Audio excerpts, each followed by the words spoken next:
रूस और यूक्रेन के बीच 20 दिनों से जंग जारी है। इस जंग का क्या अंजाम होगा, ये जंग कब रुकेगी, ये किसी को नहीं पता। लेकिन इस जंग के बीच फंसे भारतीय लोगों को भारत सरकार सुरक्षित वतन वापस लेकर आई। भारत सरकार ने यूक्रेन में फंसे नागरिकों को वतन वापस लाने के लिए ऑपरेशन गंगा की शुरुआत की। ऑपरेशन गंगा के तहत यूक्रेन में फंसे सभी बच्चों को जंग के मैदान से सुरक्षित भारत लाया गया। ऑपरेशन गंगा की कमान खुद देश के प्रधानमंत्री नरेंद्र मोदी ने संभाली और विदेश मंत्री के साथ एक एक बारीकों पर नजर बनाई ताकि यूक्रेन में फंसे किसी भी भारतीयों को किसी भी तरह की कोई दिक्कत और परेशानी न आए। भारतीय विदेश मंत्रालय ने जानकारी दी कि यूक्रेन से करीब 22,000 से ज्यादा बच्चों की वतन वापसी हुई है। पीएम मोदी ने बच्चों को वापस भारत लेकर आने के लिए हर तरह का प्रयास किया, चाहे वो रूस के प्रधानमंत्री पुतिन से बातचीत हो या फिर यूक्रेन के राष्ट्रपति से बातचीत हो। पीएम मोदी ने दोनों देशों के नेताओं से बातचीत की और जिसके सभी भारतीयों को यूक्रेन से वापस लाया गया। पीएम मोदी के सार्थक परिणाम के बाद ही ये सब कुछ संभव हो पाया है, जिसका नतीजा पूरा देश देख रहा है और देश के हजारों माता पिताओं ने अपने बच्चों को सुरक्षित लाने पर सरकार का धन्यवाद किया। फिलहाल सभी भारतीय सुरक्षित वतन लौट चुके हैं, लेकिन रूस और यूक्रेन के बीच चल रही जंग कब खत्म होगी, इसका पूरे देश को इंतजार है। बड़े बड़े नेता इस जंग को खत्म करने के लिए पुतिन से बात कर रहे हैं, लेकिन पुतिन है आखिर सुनने को ही तैयार नहीं है। कश्मीरी पंडितों के विस्थापन पर बनी film the Kashmir files in दिनों चर्चा का विषय बनी हुई है। करीब 7 राज्यों में इस फिल्म को टैक्स फ्री घोषित कर दिया गया है और इसी बीच जिस तरह से इस फिल्म की कमाई बढ़ रही है, वैसे ही सियासी पारा भी चढ़ता दिखाई दे रहा है। और जिस तरह से धकती आग में घी डालने का काम किया है केरल कांग्रेस के कश्मीरी पंडितों पर कटाक्ष भरे ट्वीट ने, इसके बाद एक सियासी नेताओं के बयान आने शुरू हो गए, लेकिन इसके बावजूद कश्मीर फाइल्स की कमाई पर कोई असर नहीं पड़ा। 4 दिनों में फिल्म की कमाई में भारी उछाल देखने को मिला है, तो वहीं फिल्म की स्क्रीन्स को भी 600 से बढ़ाकर 2000 कर दिया गया है। इस बीच द कश्मीर फाइल्स के डायरेक्टर विवेक रंजन अग्निहोत्री ने ट्विटर पर पूर्व प्रधानमंत्री इंदिरा गांधी का एक पत्र साझा किया है। ये पत्र इंदिरा गांधी ने 8 जनवरी 1981 को न्यूयॉर्क में रहने वाले कश्मीरी पंडित डॉक्टर एन मित्रा को लिखा था। दरअसल डॉक्टर मित्रा ने कश्मीर में रह रही अपनी भतीजी के अचानक लापता हो जाने पर तत्कालीन प्रधानमंत्री इंदिरा गांधी को चिट्ठी लिखी थी, लिहाजा जवाब में इंदिरा गांधी ने उन्हें ये पत्र भेजा। फिल्म डायरेक्टर ने इंदिरा गांधी के इसी पत्र का स्क्रीनशॉट ट्विटर पर शेयर करते हुए लिखा, प्रिय राहुल गांधी, आपकी दादी की राय अलग थी। हालांकि इस ट्वीट पर अभी तक गांधी परिवार की ओर से अब तक कोई टिप्पणी नहीं आई है। उनकी चुप्पी पर भी सियासत शुरू हो गई है। वहीं बीएसपी सांसद दानिश अली ने कश्मीर फाइल्स की तुलना गुजरात फाइल्स से कर डाली। उन्होंने कहा, इस तरह की नफरत फैलाने वाली फिल्मों पर रोक लगनी चाहिए। और इस फिल्म को लेकर सहमति और असहमति के इस खेल में प्रधानमंत्री नरेंद्र मोदी का भी नाम जुड़ चुका है। उन्होंने आज संसदीय दल की बैठक में अपने सांसदों को संबोधित किया, जिस बीच वो इस फिल्म की तारीफ करना नहीं भूले। यहाँ तक कि उन्होंने अपने तमाम सांसदों से इस फिल्म को देखने की अपील तक कर डाली। उन्होंने ये कहा कि अभी भी एक वर्ग ऐसा है जो कश्मीर में हिंदुओं के साथ हुए विस्थापन को लेकर उनकी सच्चाई को छुपाने में लगा हुआ है। 5 राज्यों के विधानसभा चुनाव में बीजेपी को 4 राज्यों में जीत मिली, तो वहीं 4 राज्यों में विधानसभा चुनाव जीतने के बाद बीजेपी के नेता गदगद है। तो वहीं बीजेपी संसदीय दल की बैठक हुई। बैठक में प्रधानमंत्री नरेंद्र मोदी पहुंचे। जेपी नड्डा, अमित शाह और राजनाथ सिंह ने पीएम मोदी का जोरदार स्वागत किया। तो वहीं बैठक में प्रधानमंत्री नरेंद्र मोदी ने कहा कि 4 राज्यों में बीजेपी को प्रचंड जीत मिली है, जिसका पार्टी को काफी फायदा हुआ है। जो कि उत्तर प्रदेश काफी कड़ा मुकाबला देखा जा रहा था, जिसमें भारतीय जनता पार्टी को बहुत ही अच्छी बहुमत से जीत मिली। पीएम मोदी ने अपने संबोधन में कहा कि परिवारवाद को लेकर लगातार निशाना साधा जाता है, लेकिन बीजेपी एक ऐसी पार्टी रही है जो परिवारवाद से दूर रही है और एक जिस तरीके से दूसरी पार्टियों में परिवारवाद को बढ़ावा दिया जाता है, बीजेपी में इस तरीके का परिवारवाद को बढ़ावा नहीं दिया जाता है। साथ ही प्रधानमंत्री नरेंद्र मोदी ने बीजेपी कार्यकर्ताओं की तारीफ करते हुए कहा कि बीजेपी के कार्यकर्ता लगातार जिस तरीके से बेहतर प्रयास कर रहे हैं, उसी का नतीजा है कि 4 राज्यों में विधानसभा की जीत बीजेपी को मिली है। लेकिन जहां कहीं कमी भी रह गई तो प्रधानमंत्री नरेंद्र मोदी ने जिक्र करते हुए कहा कि आने वाले दिनों में कमियों को सुधारा जाएगा और जहां सरकार नहीं बन पाई है, वहां पर आने वाले दिनों में और भविष्य में बीजेपी की सरकार होगी। यूपी विधानसभा चुनाव के बाद अब विधान परिषद के लिए सियासी जंग तेज हो गई है। यूपी की 36 विधान परिषद सीटों पर 9 अप्रैल को मतदान होना है और इसके लिए 12 अप्रैल को मतगणना की जाएगी। यूपी में प्रचंड बहुमत के साथ चुनाव जीतने के बाद बीजेपी दोबारा सरकार बनाने की तैयारी में जुट गई है। अब बीजेपी का लक्ष्य एमएलसी चुनाव में जीत हासिल करना है। दोनों ही पार्टियों से विधानसभा चुनाव की टिकट की मांग कर रहे तमाम नेताओं की आस अब एमएलसी चुनाव पर से है। तो वही हारे दिग्गज भी विधान परिषद के जरिए सदन में पहुंचने की कायवाद में लगे हुए हैं। विधान परिषद के पहले चरण का चुनाव में 30 और दूसरे चरण की 6 सीटों पर चुनाव होना है। पहले चरण का नामांकन 15 मार्च से 19 मार्च तक चलेगा और 21 मार्च को नामांकन पत्रों की जांच होगी, जबकि 23 मार्च तक नामांकन वापस लिए जा सकेंगे। वहीं दूसरे चरण में 6 सीटों के लिए नामांकन 15 से 22 मार्च तक चलेंगे और 23 मार्च को नामांकन की जांच होगी। 25 मार्च को नामांकन पत्र वापस लिए जाएंगे। दोनों ही चरण के लिए 9 अप्रैल को मतदान होगा और इसके नतीजे 12 अप्रैल को घोषित किए जाएंगे। कर्नाटक में उठे हिजाब विवाद पर मंगलवार को कर्नाटक हाई कोर्ट ने अहम फैसला सुनाया। कर्नाटक हाई कोर्ट ने स्कूल कॉलेजों में हिजाब बैन के फैसले को चुनौती देने वाली याचिकाओं को खारिज कर दिया। अपने फैसले में कर्नाटक हाई कोर्ट ने कहा कि हिजाब पहनना इस्लाम की अनिवार्य प्रथा का हिस्सा नहीं है। कर्नाटक हाई कोर्ट में उडुपी के छात्रों ने याचिका दायर कर स्कूलों में हिजाब पहनने की इजाजत की मांग की थी। इसे कर्नाटक हाई कोर्ट ने खारिज करते हुए कहा कि छात्र स्कूल ड्रेस पहनने से इनकार नहीं कर सकते। हाईकोर्ट ने माना कि सरकार के पास 5 फरवरी का शासनादेश जारी करने का अधिकार है, इसे अमान्य करने का कोई मामला नहीं बनता। कोर्ट ने कहा कि याचिकाकर्ता ऐसा कुछ तथ्य पेश नहीं कर पाए जिससे ये साबित हो कि सरकार ने फैसला मनमाने ढंग से लागू किया है। आपको बता दें कि कर्नाटक हाईकोर्ट के फैसले से पहले पूरे प्रदेश में सुरक्षा के कड़े इंतजाम किए गए और पूरे प्रदेश में धारा 144 लागू कर दी गई। साथ ही स्कूल कॉलेज को भी बंद कर दिया गया और कर्नाटक हाईकोर्ट के जज के आवास की भी सुरक्षा को कड़ी कर दी गई। हरियाणा विधानसभा के बजट सत्र की 7वें दिन की कार्यवाही सुबह 10 बजे प्रश्नकाल के साथ शुरू हुई। इस दौरान सत्ता पक्ष और विपक्ष के विधायकों ने सदन में अपने सवाल रखे। इन सवालों के संबंधित मंत्रियों ने जवाब दिए। इसके बाद सदन में रजिस्ट्रियों में अनियमितताओं के मुद्दे पर आए ध्यानाकर्षण प्रस्ताव पर लंबी बहस हुई। इस दौरान सत्ता पक्ष और विपक्ष के बीच में कई मुद्दों पर तल्खी देखने को मिली। मुख्यमंत्री मनोहर लाल ने सदन में कहा कि रजिस्ट्रियों में अनियमितताओं की जानकारी मिलने के बाद इनकी जांच करवाई गई और जांच रिपोर्ट के आने के बाद कार्रवाई की गई है।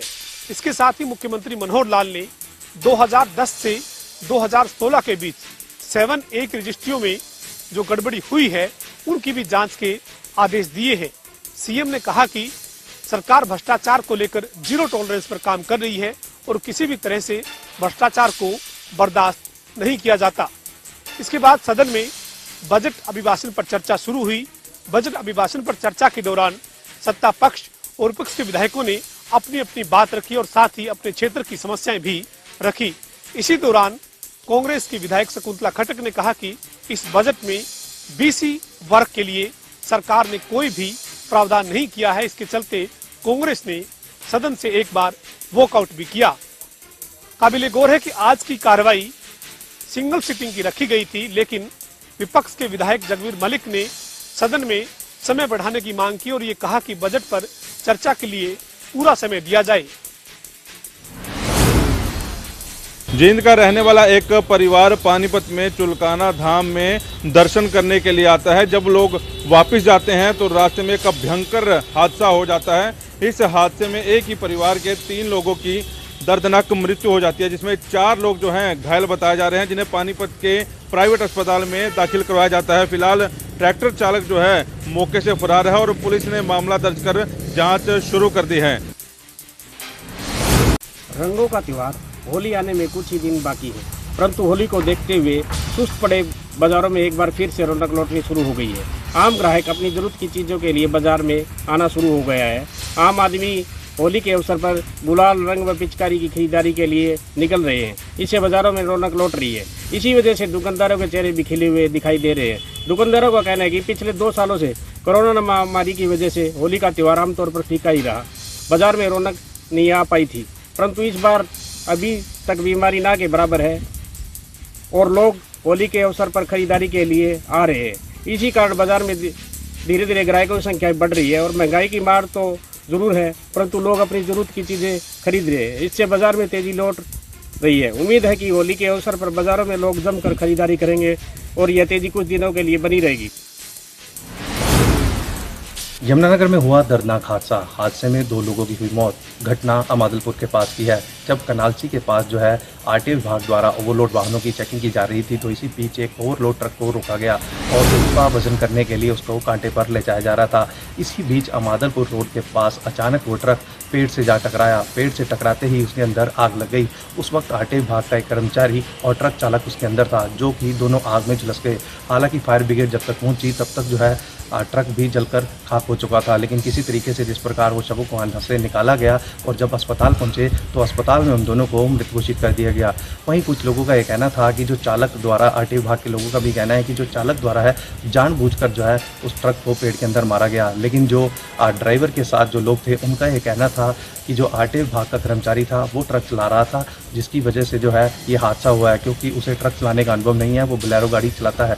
लेकिन आरटीओ विभाग के अधिकारियों का कहना है कि आरटीओ विभाग के कर्मचारियों द्वारा ये ट्रक नहीं चलाया जा रहा था। फिलहाल दोनों के शवों को जो है कब्जे में लेकर पोस्टमार्टम करवाया जा रहा है और इस पूरे मामले की जांच की जा रही है कि आखिर ये हादसा किस प्रकार से हुआ। आज ऊना में बीडीसी सदस्यों ने बीडीओ के ऑफिस के बाहर धरना किया और जोरदार नारेबाजी की। सभी सदस्यों का ये कहना था, जितने भी सदस्य वहां पर उपस्थित थे, कि पंचायत में विकास कार्य तो हो रहा है पर लेकिन उसमें भ्रष्टाचार की बू कहीं ना कहीं साफ तौर पर आती हुई दिखाई दे रही है। उन्होंने कहा कि विकास कार्यों के लिए जो रेता बजरी का प्रयोग किया जा रहा है उन्हें मार्केट से उचित मूल्यों पर खरीदा जा रहा है। वहीं इस मौके पर कांग्रेस के नेता संजीव सैनी भी उपस्थित रहे, जिन्होंने साफ तौर पर भ्रष्टाचार के आरोप बीडीओ ऊना पर लगाए हैं। वहीं बीडीओ ऊना ने सफाई देते हुए कहा कि अभी तक ऐसी कोई शिकायत नहीं आई है। अगर शिकायत आती है तो इसके ऊपर कार्रवाई की जाएगी। जो भी प्रक्रिया पंचायत द्वारा की जाती है उसमें पहले सभी के टेंडर लिए जाते हैं, जिसके कम रेट होते हैं उसी से बजरी रेता लिया जाता है। उन्होंने साफ तौर पर नरेगा कर्मियों को लेकर भी कहा कि हमें अभी तक ऐसी कोई बाहर से लगाए जा रहे लोगों की शिकायत नहीं आई है कि जो नरेगा में काम कर रहे हों। अगर ऐसी कोई शिकायत हमारे पास आती है तो हम आवश्यक उस पर कार्रवाई करेंगे। वहीं इस सारे मामले पर जितने भी सदस्य थे उन्होंने साफ तौर पर नाराजगी जताई और बीडीओ को एक ज्ञापन भी सौंपा।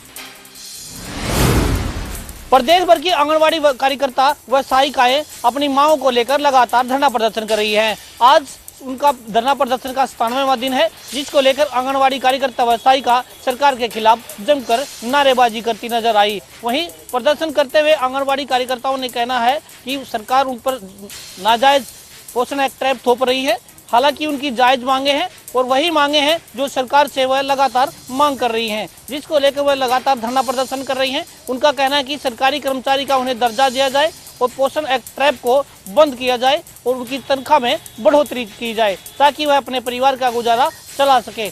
अगर सरकार उनकी बातें नहीं मानती तो उनका धरना प्रदर्शन ऐसे ही जारी रहेगा।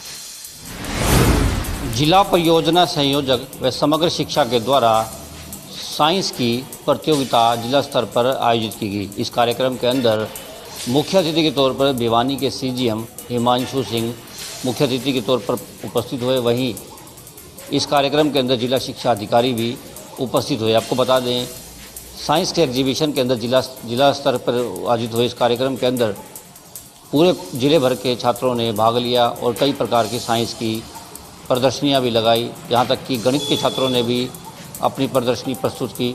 वहीं दोनों अधिकारियों ने मौके पर पहुंच करके प्रदर्शनी का अवलोकन किया। वहीं प्रथम, द्वितीय व तृतीय आने वाले छात्रों को सम्मानित भी किया। सिरसा पुलिस ने नशा तस्करों के खिलाफ आज एक बड़ी कार्रवाई को अंजाम दिया है। सिरसा जिला की एंटी नारकोटिक्स सेल ने गश्त व चेकिंग के दौरान एलनाबाद क्षेत्र से अफीम तस्करों के आरोप में ट्रक ट्राला सवार 2 व्यक्तियों को काबू किया है। पुलिस ने आरोपियों के कब्जे से 8 किलो 400 ग्राम अफीम बरामद की है। पकड़ी गई अफीम की कीमत करीब 20 लाख रुपए आंकी गई है। दोनों आरोपियों को आज सिरसा की कोर्ट में पेश कर इनका रिमांड हासिल किया जाएगा। सीएम सिटी करनाल में सामने आए रिश्वतखोरी के मामले में कल शाम को तहसीलदार को भी गिरफ्तार कर लिया गया था। जहां पहले डीटीपी विक्रम को गिरफ्तार करके 3 दिन का रिमांड लिया गया था, वहीं तहसीलदार राजबख्श को भी गिरफ्तार किया गया और आज दोनों को कोर्ट में पेश कर जहां डीटीपी का 3 दिन का रिमांड दोबारा से हासिल किया गया, वहीं तहसीलदार राजबख्श को भी 1 दिन के रिमांड पर दिया गया है। और जानकारी यह मिली है कि कई बड़े और अधिकारियों के जो नाम है इस रिश्वतखोरी के बड़े मामले में निकलकर सामने आ सकते हैं। तापमान बढ़ने के साथ साथ आगजनी जैसी घटनाएं देखने को मिलती है। उसी को लेकर दमकल विभाग ने अब कमर कस ली है और अपने कर्मचारियों को आदेश दिया है कि जैसे ही घटना की अगर सूचना मिलती है तो तुरंत मौके पर पहुंचे। और ऐसे दमकल विभाग ने एक अपील भी की है कि लोग रात को जब सोएं तो अपना गैस सिलेंडर बंद करके सोएं। साथ ही साथ अगर कोई भी इस तरह की घटना देखने को मिलती है तो तुरंत फायर ब्रिगेड को सूचित करें। और ऐसे में आपको बता दूं कि डिप्टी डायरेक्टर की माने तो गुरुग्राम के वेड़े में फायर ब्रिगेड के वेड़े में 7 से 8 नई गाड़ियां भी जोड़ी जाएंगी। और ऐसे में सेक्टर 92 में एक नया फायर स्टेशन बनाने की योजना भी बनाई जा रही है, जिससे कि बढ़ती आगजनी जैसी घटनाओं को गर्मी में रोका जा सके। शिमला में पार्क लोगों को बैठने के लिए बनाए गए हैं, लेकिन अब वह पार्क नशेड़ियों का अड्डा बनते जा रहे हैं। इसके साथ साथ मारपीट का भी अड्डा बनते जा रहे हैं। ताज़ा मामला झांसी पार्क का है, जहां पर 2 युवतियों का वीडियो वायरल हुआ है। ये 2 युवतियां आपस में लड़ती हुई नजर आई। काफ़ी देर तक ये युवतियां पार्क में लड़ती रही और वहां मौजूद सभी स्कूली छात्र और स्थानीय लोग तमाशा देखते रहे। इसके बाद उनकी जो है वीडियो वायरल की गई। वहीं हैरानी की बात यह है कि पार्क में पुलिस द्वारा सीसीटीवी कैमरे भी लगाए गए हैं, लेकिन पुलिस भी मौके पर नहीं पहुंची है। ऐसे में लोग वहां जो है तमाशा देख रहे थे। वहीं पुलिस ने जो है अब इस मामले को लेकर छानबीन शुरू कर दी है। वहीं अभी ये पता नहीं लगा है कि क्यों ये लड़ाई हुई और इसके पीछे की क्या वजह है। हिमाचल प्रदेश में पिछले कुछ दिनों से तेज धूप खिली है, जिसके चलते गर्मी ने दस्तक दे दी है। वहीं पिछले 3 महीनों से जहां हिमाचल प्रदेश में लोगों ने ठंड के कपड़े पहने हुए थे, वो अब कहीं ना कहीं उतरते हुए नजर आ रहे हैं। शिमला की बात करें तो शिमला में तापमान 16 डिग्री के करीब पहुंच गया है। वहीं सुबह और शाम शिमला में ठंड है, लेकिन दिन के समय गर्मी महसूस की जा रही है। वहीं मैदानी क्षेत्रों की बात करें तो मैदानी क्षेत्रों में तापमान में काफ़ी बढ़ोतरी दर्ज की गई है, जिसके चलते भीषण गर्मी वहां पर देखने को मिल रही है।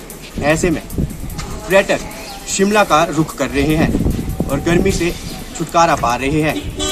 वहीं मौसम विज्ञान केंद्र शिमला के अनुसार 19 मार्च तक हिमाचल प्रदेश में मौसम साफ बना रहेगा।